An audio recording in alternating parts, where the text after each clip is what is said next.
काशी एक ऐसा शहर जहां समय ठहर जाता है, जहां जीवन और मृत्यु के बीच की रेखा धुंधली हो जाती है। और इसी काशी में है एक ऐसा स्थान जहां अंत वास्तव में अंत नहीं होता, बल्कि एक नई शुरुआत बन जाता है। ये जगह है मणिकर्णिका घाट। कहा जाता है कि यहाँ जलती चिताएं डराती नहीं हैं, बल्कि जीवन का सबसे गहरा सत्य समझाती है। यहाँ देह का त्याग होता है, लेकिन आत्मा की यात्रा शुरू होती है। एक ऐसी यात्रा जो मोक्ष के द्वार तक ले जाती है। प्राचीन ग्रंथों और मान्यताओं के अनुसार जो व्यक्ति काशी में अपने प्राण त्यागता है, वह जन्म और मृत्यु के अंतहीन चक्र से मुक्त हो जाता है। इसलिए मणिकर्णिका घाट को मुक्ति का द्वार कहा जाता है। लेकिन इस घाट की पहचान सिर्फ मोक्ष से नहीं, इसके भीतर छिपे कई रहस्य भी हैं। जब मणिकर्णिका घाट पर अंतिम संस्कार पूरा हो जाता है और चिता की आग धीरे धीरे शांत होने लगती है, तो राख पर एक अंक लिखा जाता है, 94। ये कोई साधारण संख्या नहीं है।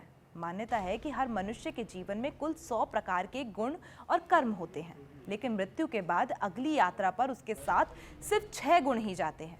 बाकी के 94 अच्छे और बुरे कर्म यहाँ इसी धरती पर छूट जाते हैं। राख पर 94 लिखने का अर्थ यही होता है कि आत्मा अपने सांसारिक कर्मों से मुक्त हो जाए, वो किसी अधूरी योनि में न भटके, बल्कि सीधे मुक्ति के मार्ग पर आगे बढ़े।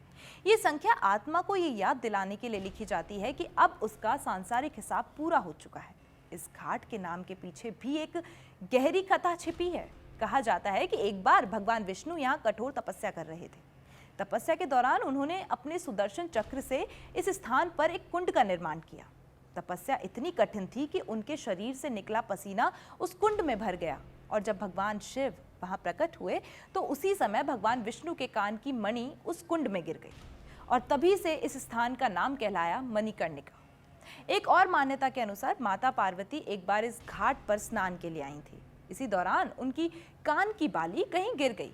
बहुत खोजा, लेकिन वो बाली मिली नहीं, और कहते हैं कि इससे माता पार्वती अत्यंत क्रोधित हो गईं और उन्होंने इस घाट को श्राप दे दिया कि यहाँ की अग्नि कभी शांत नहीं होगी।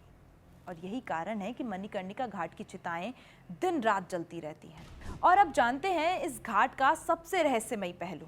आज भी जब किसी व्यक्ति का अंतिम संस्कार मणिकर्णिका घाट पर किया जाता है, तो उसके कान में एक सवाल पूछा जाता है। कहा जाता है कि ये प्रश्न आत्मा को अंतिम बार संसार से मुक्त करने के लिए होता है। ये संकेत होता है कि अब मोह, माया और संबंध पीछे छूट चुके हैं। मणिकर्णिका घाट जीवन का सबसे बड़ा सबक है। ये हमें सिखाता है कि जो आया है उसे जाना है, लेकिन जाने का तरीका उसकी अगली यात्रा तय करता है।